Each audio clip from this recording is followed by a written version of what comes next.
The boycott isn't coming. It's already here. International tourists are canceling trips. Bookings are plummeting. And from Europe to Canada, travelers are turning their backs on the U.S., not because of the weather, but because of the politics. According to Reuters, foreign tourism spending in the U.S. has dropped 7% so far in 2025. But this isn't just a blip. This is a shift. And some states are already paying the price. From border states losing Canadian travelers to beach hotspots facing empty resorts, the pain is spreading fast. So which 10 states could be hit next? Let's count them down and wait until you see who's at number 1. Before we move on, hit the like button to boost this video in the algorithm and support our work. Number 10. Vermont. Vermont may be known for maple syrup and fall foliage, but it's losing its Canadian lifeline fast. Reuters reports that Canadian travel to the U.S. has taken a nosedive, and border states like Vermont are the first to feel it.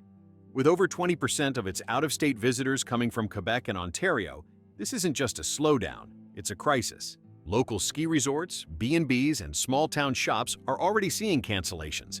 The Canadian dollar has weakened, and coupled with political tensions over tariffs and rhetoric, many northern neighbors are opting to stay home. For Vermont, that's millions in lost revenue. State officials are scrambling to boost domestic tourism, but the math doesn't add up.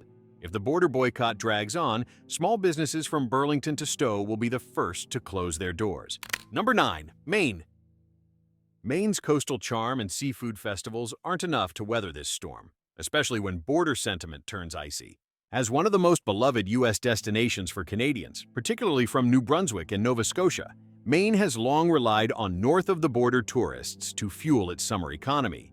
But according to Politico, post-tariff resentment, inflation, and increasingly frosty rhetoric out of Washington have pushed many Canadians to cancel or reconsider their travel plans.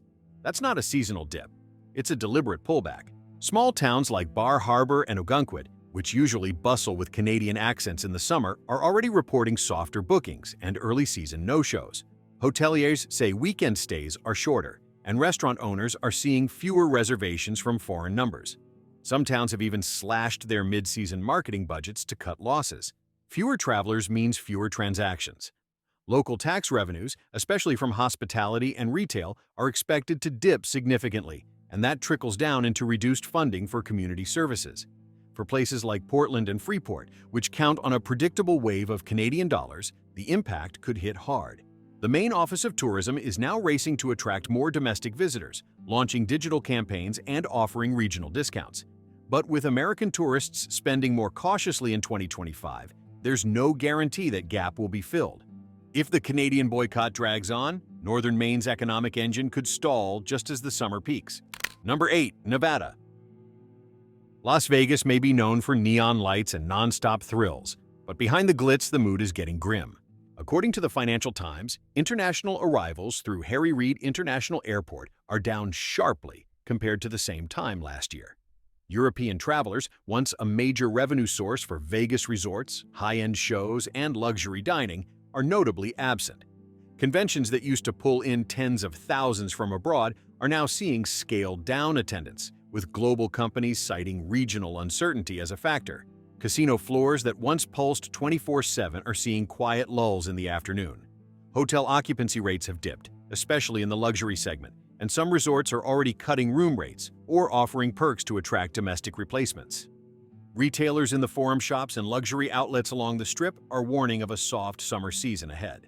Nevada's economy is disproportionately dependent on tourism, and not just the weekend party crowd. The loss of long-haul, high-spending visitors eats into tax revenues, employment, and investor confidence. Even sports betting volumes are slightly down, due to fewer in-person participants at events and tournaments. While the city ramps up domestic marketing, from bachelor parties to influencer packages, industry insiders say it won't be enough to fill the international vacuum. If the global boycott intensifies or expands beyond Europe, Las Vegas could face its biggest tourism dip since the pandemic recovery. Number 7. Arizona. Arizona's desert sun isn't drawing the crowds it used to, and the fallout is growing louder by the week. Once a staple for international retirees, snowbirds, and European nature enthusiasts, Arizona is now seeing an unexpected drought in global foot traffic. Travel analysts interviewed by the Financial Times warn that bookings to sun-soaked destinations like Phoenix, Sedona, and even the Grand Canyon are steadily declining. The drop-off is especially steep among Canadians and Western Europeans, two groups that once formed the backbone of Arizona's long-stay tourism economy. This isn't just a soft season, it's a sudden freeze. Grand Canyon tour operators are slashing hours and reducing staff. Bus charters that once hauled tourists through Red Rock Canyons now sit idle in dusty lots. Resorts in Scottsdale and Tucson are lowering nightly rates and bundling deals, but even those efforts are only partially effective. Beyond the immediate hospitality sector, the decline is rippling through local economies. Gift shops, local diners, and arts districts are all reporting lighter foot traffic and lower sales. Even golf courses, long a winter retreat for international players, are noticing thinner tee sheets and fewer foreign license plates in the parking lot. Arizona's tourism strategy has always leaned heavily on international retirees and affluent long-term visitors who spend more and stay longer. Now, with that pillar eroding and domestic tourism unable to fully fill the void, communities from Flagstaff to Bisbee are beginning to feel the pinch. Without swift change or a rebound in cross-border sentiment, the state may find its desert hospitality economy entering a long, dry spell. Number 6. Washington. Washington State is known for tech giants and breathtaking nature, but its tourism engine is sputtering. With its close proximity to British Columbia, Washington typically welcomes millions of Canadian visitors each year. They cross the border to shop, hike, attend events, and soak up culture in Seattle and the surrounding areas. But Politico reports that in 2025, cross-border traffic has dropped dramatically, triggered by political tensions, trade disagreements, and leftover travel skepticism from the pandemic years. In Bellingham, once a bustling outlet and grocery hub for Vancouverites, mall traffic is noticeably thinner. Pike Place market vendors say that sales are down, particularly for high-margin items often purchased by foreign tourists. Even Seattle's hotel district, usually robust in summer, has had to offer aggressive discounts to attract domestic travelers. The impact extends to transportation infrastructure. Ferries that once carried tourists between Canada and the San Juan Islands are reducing frequency. Cross-border bus services are suspending routes, and small towns like Blaine and Point Roberts, dependent almost entirely on Canadian footfall, are warning of budget shortfalls and potential business closures. Tourism-dependent counties in northern Washington are slashing forecasts for sales tax revenues. Festivals and events, long anchored by a mix of local and Canadian visitors, are downsizing or facing cancellation.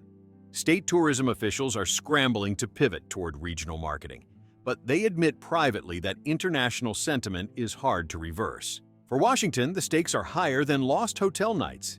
It's about preserving small-town vitality and keeping economic lifelines intact. If the chill across the border continues, one of the Pacific Northwest's brightest sectors may be left in the fog.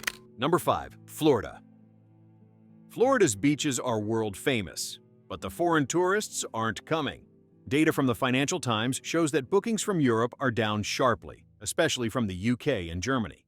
Political tensions, safety concerns, and restrictive immigration rhetoric have made Florida less appealing for international travelers. Orlando theme parks, once packed with foreign families, are seeing shorter lines. And that's not good news. Miami's hotels and nightlife venues are reporting fewer big-spending guests, and cruise operators are quietly slashing prices to fill cabins. Florida relies on billions in annual tourism revenue, and a large chunk comes from overseas. If the trend continues, the state could lose out on hundreds of millions in 2025 alone, especially as global travelers look to the Caribbean instead. Number 4. California. California isn't just America's gateway. It's one of the world's top tourist destinations. But in 2025, the gates are swinging shut. According to the Wall Street Journal, inbound tourism from Europe and Asia has dropped significantly. LA, San Francisco, and even Napa Valley are all reporting declines in foreign visitors, especially from long-haul markets like China, Germany, and the UK. Hotels near iconic landmarks are cutting staff hours, and high-end restaurants in tourist corridors are watching foot traffic plummet. International group tours, a lifeline for many attractions, are being canceled at the last minute. California's tourism industry is massive, but not invincible. Without its global customer base, everything from Hollywood Boulevard to the Pacific Coast Highway starts to feel a lot emptier and a lot poorer. Number 3. Hawaii. Hawaii might feel like paradise, but the global boycott is closing in. Long considered a dream destination for Japanese, Korean, and Australian travelers, Hawaii is now suffering from a steep decline in long-haul bookings. The Wall Street Journal notes that high costs, geopolitical tensions, and changing sentiment are steering international travelers elsewhere. Honolulu hotels that once boasted 90% occupancy in summer are now dipping into the 60s. Restaurants and luau's are cutting hours, and airlines are scaling back trans-Pacific routes, a red flag for the island economy. Hawaii's tourism model depends on long-stay, high-spending international guests. But as flight bookings slow and overseas demand wanes, local businesses are feeling the crunch. Paradise is getting expensive to maintain. Number 2. New York. New York City has always been a magnet for global tourists. But even the Big Apple isn't immune. Reuters and Politico report that European visitor numbers have taken a significant hit in 2025, and the impact is spreading fast across Manhattan's hotels, museums, and flagship stores. Tour groups from France, Germany, and the UK are down, and Broadway ticket sales reflect the dip. Iconic attractions like the Empire State Building and the Statue of Liberty are seeing thinner crowds. High-end department stores in Midtown are quietly adjusting staffing to match the slump, and restaurants that once relied on international foot traffic are seeing empty tables during peak season. For a city built on volume and vibrancy, the chill is unmistakable. New York may never be quiet, but for the tourism industry, the silence is deafening. Number 1. Illinois. Illinois might not seem like an obvious travel casualty, but the cracks are showing. Chicago has long marketed itself as America's heartland metropolis, drawing visitors from Europe, Asia, and Canada for its jazz scene, architecture, and food. But in 2025, inbound international travel has slowed dramatically, especially among first-time visitors.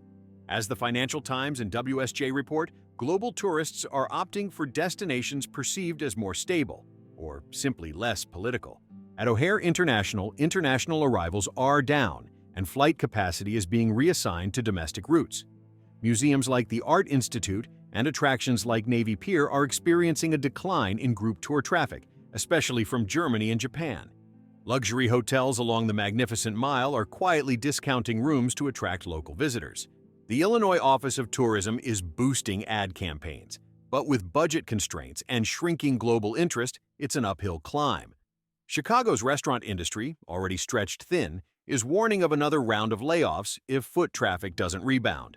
Illinois wasn't supposed to be vulnerable, but when a global boycott strikes at perception, even America's most neutral cities can take a direct hit. So here we are, from Hawaii's beaches to New York's skyline. The global boycott of U.S. travel isn't some warning. It's happening now. States that once thrived on international dollars are watching flights go empty, rooms go vacant, and small businesses hold their breath. The ripple effects will be felt far beyond tourism, in retail, restaurants, and local economies that depend on visitors to survive. Which state do you think should have made the list, or is about to fall next? Let us know in the comments. And if this caught your attention, make sure to like, share, and subscribe, because the next chapter in America's travel reckoning is coming fast.